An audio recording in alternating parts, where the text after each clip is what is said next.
a TikTok e tiña un comentario que era ti non tes nada que facer, non? Eres rica e non tes que non sei que. E aí ves, por exemplo, a crise do pensamento combinada con esta autoescravitude do sistema, con esta desgana, con este falta de autenticidade, tela aí, en que, ou seja, para de pensar. É como é molesta a persoa que pensa e se cuestiona, é molesta. Eu xa non reaccionei a isto. É como, a ver, en serio, non vos dá a vida para traballar e pensar? Pois, non. É dicir, vou calar a miña mente.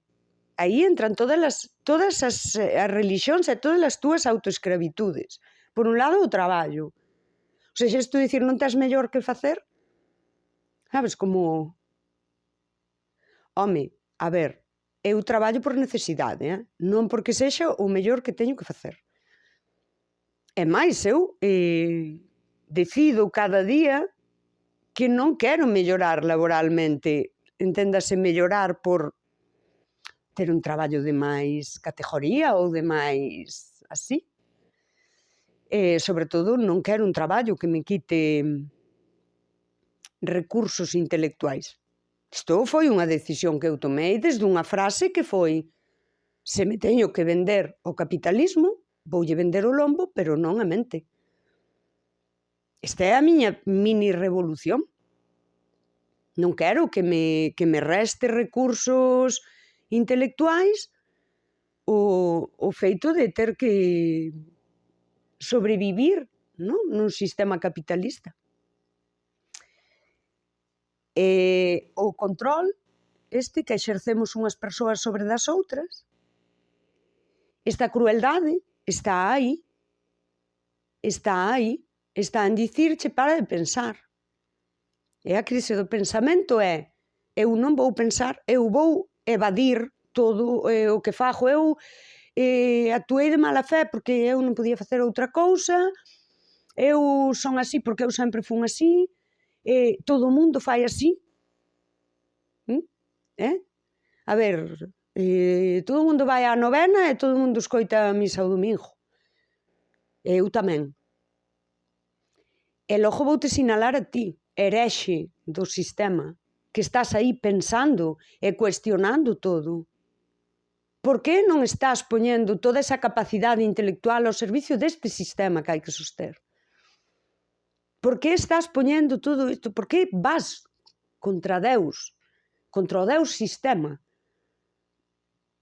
Estás cuestionando todo e o peor de todo é que me fas cuestionar a min. Que fas aí falando de mala fe? Que estás aí dicindo que nos autoenganamos, herexe.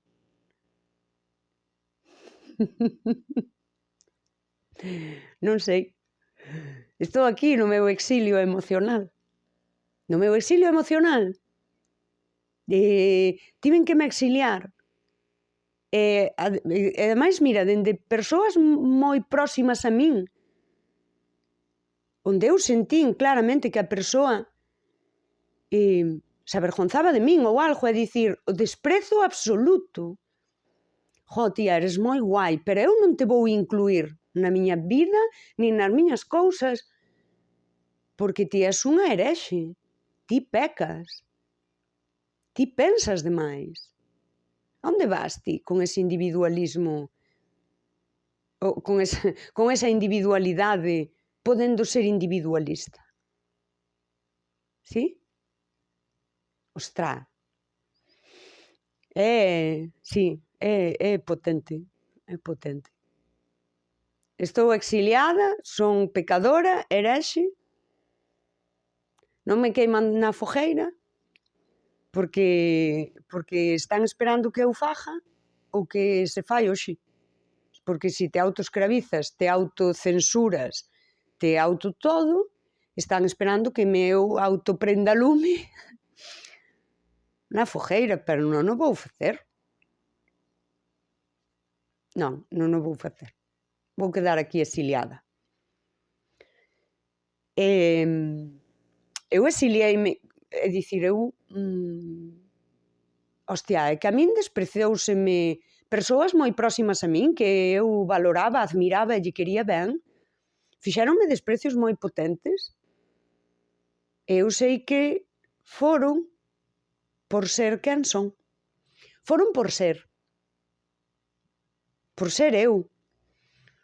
Isto a min levoume máis dun ano de reflexión sobre esa cousa na que a persoa despréciate no absoluto por ser, despréciate por ser, despreza a túa existencia.